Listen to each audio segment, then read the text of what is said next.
Will the war in Gaza between Israel and Hamas be over by the end of this week? That is what U.S. President Trump is now saying should be possible. His optimism is being fueled by a new round of indirect peace talks that began Monday in the Egyptian resort of Sharm El-Sheikh. On Friday, Hamas announced that it had accepted some of Trump's plan, including the release of all Israeli hostages. Well, despite this movement, there's no let-up in Israel's offensive in Gaza City. The Hamas-controlled health authority says dozens of Palestinians have been killed in the latest Israeli strikes. As Israeli and Hamas negotiators gathered alongside mediators in Egypt for peace talks, Gazans once more woke to bombs. For displaced Palestinians, negotiations on the 20-point Trump plan are a reason for cautious optimism.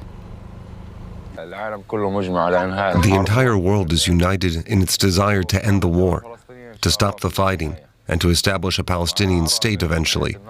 God willing, I see a dim light at the end of the tunnel, but God willing, it will be good for everyone. We're all worried that the ceasefire will not happen, and this is the final stage. This is the second time we've been displaced from the north to the south. Israel continued its airstrikes and ground offensive in Gaza City, which claimed the lives of at least 19 people on Sunday. The Israeli military said it eliminated several armed Hamas cells that were threatening troops. The continued offensive defies explicit requests from US President Donald Trump and Secretary of State Marco Rubio to stop bombing the territory. Despite this, the US President remains positive that the negotiations in Egypt will be a success. We had some very good meetings. The countries of the world, a lot of the countries surrounding Israel, frankly, Muslim, Arab, and many others, have had great meetings with Hamas, and it looks like it's worked. I think it's going to go very quickly. The meetings seem to be very good. Israel says until the terms of a deal are finalised, there will be no ceasefire. Benjamin Netanyahu says the responsibility lies with Hamas. It was President Trump's plan. Hamas says that it accepted the deal. Now the onus is on Hamas. This plan consists of two parts. The first part is releasing all the hostages. Israel makes a tactical withdrawal, stays in Gaza. And then the second part is meant to demilitarize Gaza and disarm Hamas. That will be negotiated. Of course, I can't tell you if Hamas will agree to it. On the eve of the second anniversary of the Hamas attack on Israel, the negotiations in Egypt offer new hope for an end to the war. Well, my next guest says that Trump's 20-point plan for Gaza is deeply flawed, but may be the best offer Hamas can expect. Julie Norman is also co-author of the book due out later this month entitled Gaza, the Dream and the Nightmare, which tells the story of the territory from its earliest days to decades of occupation to today's war. Ms. Norman is also an associate professor in politics and international relations at University College London. Professor, it's good to have you with us. This deal that we're talking about, does it show us that Hamas has realized that the Trump plan is as good as it will ever get? Well, good afternoon, Brent. What we're seeing from this plan is really more of a proposal. It lays out a framework that is really the closest we've come to a pathway to end the war and to get the hostages home. There is still a lot to be ironed out from this deal. It was written intentionally vague, I would say, to get different parties on board with it up to this point. But there are going to be really deep negotiations going on this week in Egypt to try and iron out many of the points that have really held up the previous rounds of this too, regarding the extent of Israel's withdrawal, the extent to which Hamas will disarm, and as well as timelines for all these things. So we're very close, but we're not quite to the finish line yet. Yeah, Hamas says it's accepting only parts of the plan. What pressure, military, political, regional, might have forced this partial concession now? I think a lot of things have combined to see the momentum that we're seeing now. A big piece was pressure and engagement from other regional actors, from Arab states like Qatar, from Egypt, from Turkey, who really do want to see this deal done. And they work very closely with Trump to try and get a plan on the table that could be acceptable. And they're also working very strongly with Hamas to get them to a point of acceptance. We also saw Trump engaging in a very different way and putting pressure on Netanyahu and on Israel to make some concessions that they also didn't want to make to get this deal to move forward to at least the point that we're seeing now. So I would say a lot of external actors who are starting to engage more closely with the actors directly involved to get us to move on to a point from where we've been. How do you think Israel is going to interpret what's going on right now? Is there any incentive for Prime Minister Benjamin Netanyahu to treat Hamas's statement as credible? So I would say, when Hamas came out with this sort of yes, but, this conditional yes statement, there was a question mark in how both the U.S. and Israel would interpret that. They could have interpreted that as just Hamas foot dragging, trying to buy time, and read it as a rejection. But really, because of the way Trump framed it as an acceptance of his plan, as a way to move forward with peace, Israel was in some ways kind of compelled to go along with that. So they're approaching this in this way of saying, look, this is more of an acceptance than we've had from Hamas in the past. Can we work with them now at the table to iron out these details and get something that we all can agree to? President Trump's plan, I'm sure you remember, it was widely dismissed when it was first announced. Why do you think it is suddenly relevant again? I mean, is it because of its content, or is it because both sides need a diplomatic fig leaf of some sort? Yeah, I think a mixture of those things, Brent. I mean, this is a war that has just devastated Gaza, and Gazan civilians need this war to end. It's a war dating back, of course, to 2 years ago, to October 7th. Hostages and their families suffering since that point. Families want the hostages home. Israel wants the hostages home. There is so much human suffering involved in this conflict that so many actors now just want it to be brought to an end. Trump, I think, did lean into this with a diplomatic effort that we have not really seen from him yet in these past 6 months to really push this deal forward to the point that it's at now. And again, he did so in coordination with Israel and Israel's interests, as well as with regional partners and their interests. So I do think that the framework that was put forward, it didn't have everything everyone wanted, but it had some things that everyone wanted. And it was at least a starting point to get the actors back to the table. And, beyond Trump and his personality and all of this, what about these regional actors? I'm thinking of Egypt, Qatar, Turkey, even Iran. How are they shaping what's happening behind the scenes in these talks? Sure. So I would say Qatar in particular has been a very important mediator throughout this war and trying to bring the parties together and trying to push towards a ceasefire. Egypt has also been supporting in that effort since the beginning. So those two actors have been very involved. For Iran, again, obviously a very destabilizing force in the Middle East, had the direct altercation with Israel this summer with the targeting of Iran's nuclear facilities. And I do think that the pushing back and the depleting of some of those facilities in particular have allowed a bit more space for Israel to make some of the compromises they're making, and has also cut off some of the support that Hamas had in the past and has kind of increased their motivation, so to speak, to get back to negotiating too, because they don't have as much backing as they had when this conflict started. Professor, let me just ask you before we run out of time, if you could give one piece of advice to negotiators on either side here, what would it be? Well, my advice would be to echo again the fact that so many civilians are suffering from this conflict. People need it to end, and it's incredibly important that the actors now make the necessary compromises to make that happen. Professor Julie Norman. Professor, we appreciate your time and your insights tonight. Thank you. Well, for more on the talks that are taking place in Egypt, I'm joined now by journalist Karim Al-Gawhary. He is in Cairo tonight. Karim, good to see you.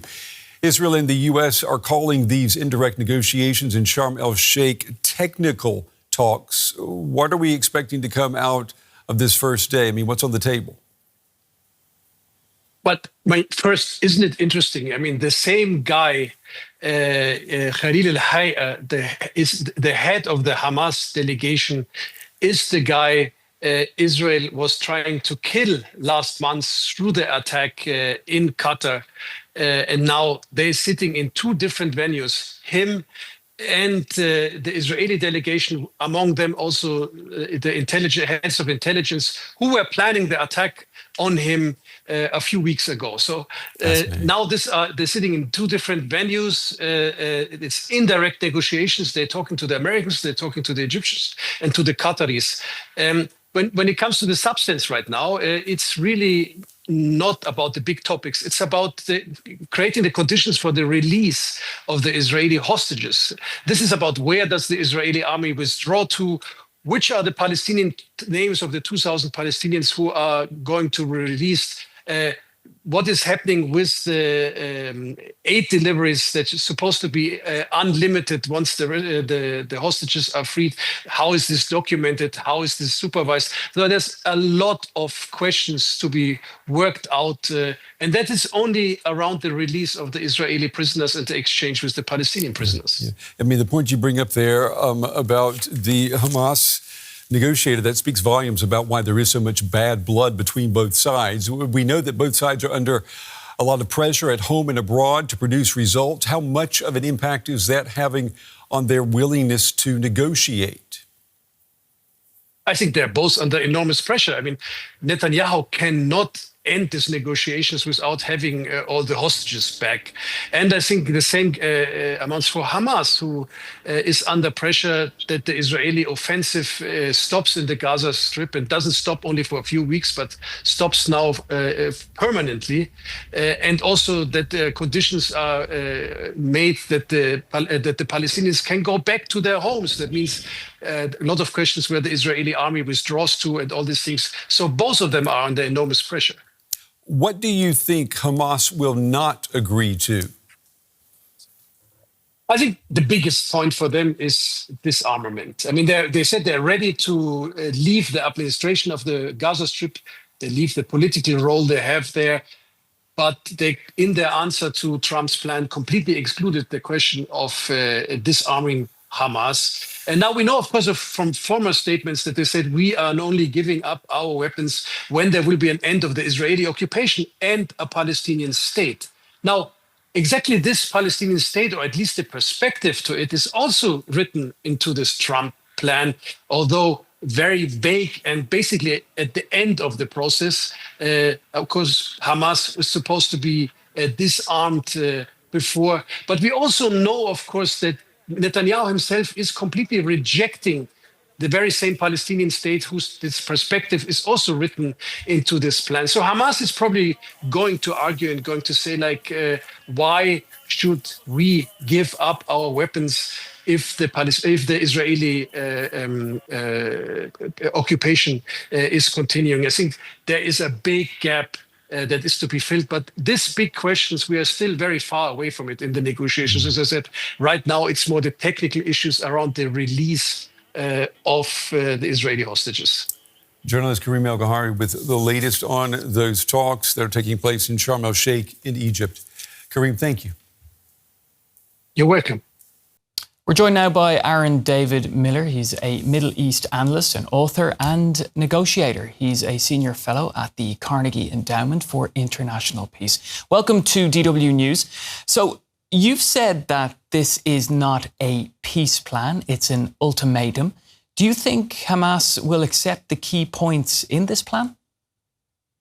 Well, it became an ultimatum. Thanks for having me. It became an ultimatum or turned into a negotiation once Hamas offered a yes, but, as the Israelis have done. The Israelis got a first look at this, made some adjustments, which upset key Arab mediators because they were briefing Hamas on a totally different document.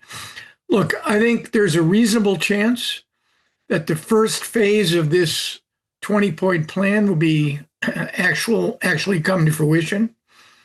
You'll get an exchange of the hostages, dead and alive, in exchange for an asymmetrical number of Palestinian prisoners. The Israelis will, in fact, withdraw, not from Gaza, but to a withdrawal line, which is probably far too expansive for Hamas to accept, so there'll be negotiations over that. The other elements of the plan technocratic Palestinian governance, the international board, the international stabilization force, the decommissioning, the demilitarization of Hamas's weapons, decommissioning. All of that right now is, frankly, our thought experiments. And I'm quite skeptical that we're going to move beyond phase one, simply because the mutual end games, end states of Hamas and the Netanyahu government are simply irreconcilable. All right, I'm going to jump in there because there's a lot to kind of think about here, and I think it's best that we break it up. So let's look at the sticking points for Israel. What are they? Well, the Israelis want Gaza demilitarized and de-radicalized. They don't just want Hamas to be hollowed out and ended as a military organization. They want, understandably perhaps, they want it to be hollowed out as a political organization with no capacity through intimidation and co-optation to influence the politics of post-conflict Gaza. Hamas, on the other hand, wants to survive. And it seems to me there's absolutely no chance that the Israelis will succeed in eliminating Hamas as a significant force in Gaza politics. That's one huge sticking point. Second, Hamas's position has been all along that, yes, we'll release the hostages, but we want ironclad assurances that the Israelis will withdraw their forces from the 70% of Gaza that they occupy, and they will formally agree to end the war. But if Hamas doesn't decommission their weapons, and they won't, the Israelis are not going to withdraw. All right, so my prediction is we're going to get a diminution, amelioration of the comprehensive military activity. Gaza will not look like it did for the last year, with the Israelis striking everywhere comprehensively. That phase is going to sort of slide into something probably more targeted. Hamas will remain.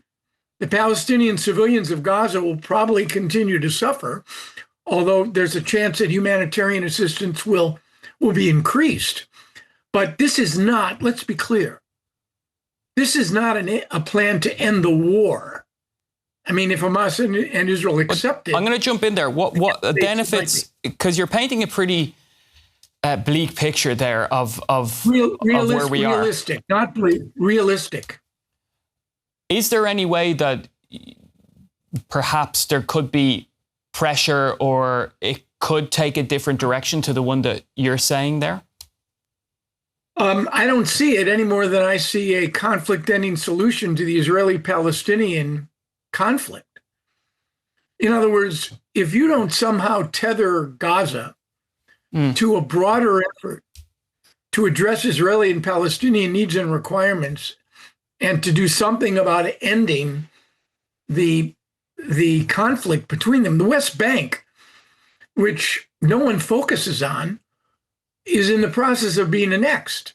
And Hamas's objective is to take over the Palestinian national movement and to increase its influence in the West Bank, which is another reason why I think they have a stake in trying to survive politically in Gaza so they can affect the politics of the West Bank. Let's bring in an Israeli annexationist policy. And I just want to ask you as well about the reaction from Donald Trump if this deal fails because of Hamas or Benjamin Netanyahu, or both. Look, Donald Trump has already done something that no American president has ever done. I worked in administrations from Jimmy Carter to Bush 43, and you could add Obama and Biden to the mix. Donald Trump forced an Israeli prime minister on an issue that he really didn't want to engage on, to accept an American plan. And that has never happened in the history of U.S. negotiations, either in the Arab-Israeli conflict or the Israeli-Palestinian conflict. Whether Donald Trump has the focus, the attention to continue to exert pressure is another matter. You saw what happened at the Anchorage summit, where he promised a bilateral, a trilateral, pressure on Putin, he lost interest. He lost focus. And the same thing could very well happen here. Once the hostages are out and the war sort of winds down, as I predict it probably will, Donald Trump will claim success. All right, and he may just decide to not to pursue this. All right, we're going to have to leave it there, Aaron, but great to have you on the show and get your analysis there. Aaron David Miller from the Carnegie Endowment for International Peace. Thank you. Thanks so much.